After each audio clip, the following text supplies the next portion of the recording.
Hi again. I was doing a coaching session with clients early this morning, and these clients are three directors who've seen significant growth in their business, and they're beginning to feel the pressure and getting just a bit reactive to the day-to-day of the business.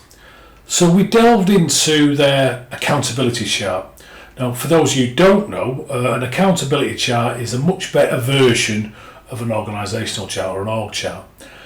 And that led me to asking the question, have you considered appointing a managing director? And they asked, what would be the point? Why do we need one? Is having one really that important? Firstly, to give you a bit more context, they have a very good business and it has lots more potential and they do want to grow more. So I said, well, for me, if you don't have a managing director, then you don't have somebody that is able to make important decisions. And also, you don't have somebody that can cover the three most important outcomes of the MD role: profit and cash, strategy, and team. So as a managing director, it's their job, or it's a managing director's job, to make sure the business has a crystal clear profit goal and that the business model is correctly structured so that it generates sufficient levels of cash. Now, one of the good things about the pandemic taught us is the importance of having good cash reserves within the business. And without a managing director who's keeping an eye on their profitability, who's making sure that the business is, or the business model is structured in the right way? Who's making sure the budget is correct and that it's a well thought out budget? And who's making sure there's more than enough cash coming into the business and planning that cash so that the business has good levels of reserves? And the next point is around strategy. Often businesses are very tactical and a lot of smaller businesses tend to be pretty poor at strategy because they tend to make short-term decisions. They kind of try to be all things to all people and they spend money in time and money, in the wrong places.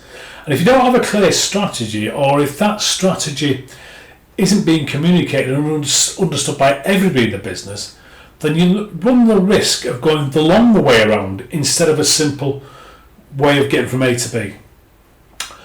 Now, if you've got clear profit and cash goals, then what you need is a very good, solid strategy that helps you focus resources and helps you make great decisions and helps you understand which customers you should be focusing on and which ones you shouldn't.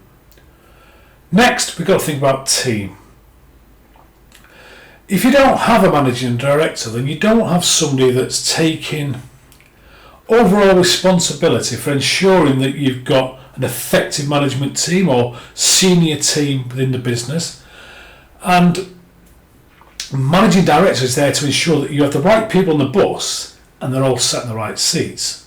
Because if you don't have the right seats covered with the right level of skill, and if you don't have the right culture amongst those team members, then you're not going to achieve the full potential of your business. That's why you need a managing director. Finally, if you are a managing director, make sure that you are focused on those three areas: generating sufficient profit and cash in the business, making sure that there is a proper strategy in place and that it's well communicated, well understood across the whole of the business, and ensuring that you've got the right calibre of talent on your bus. I hope you found this useful, so give it a go, because it only works. Take this from theory to practice to mastery, today, not someday, because it will help you close the gap from where you are now to where you prefer to be. And you will thank me later. So thanks for watching. Hit the like button if you enjoyed the tip and share it with somebody else who you know would benefit from watching it. Now you go make it a cracking day.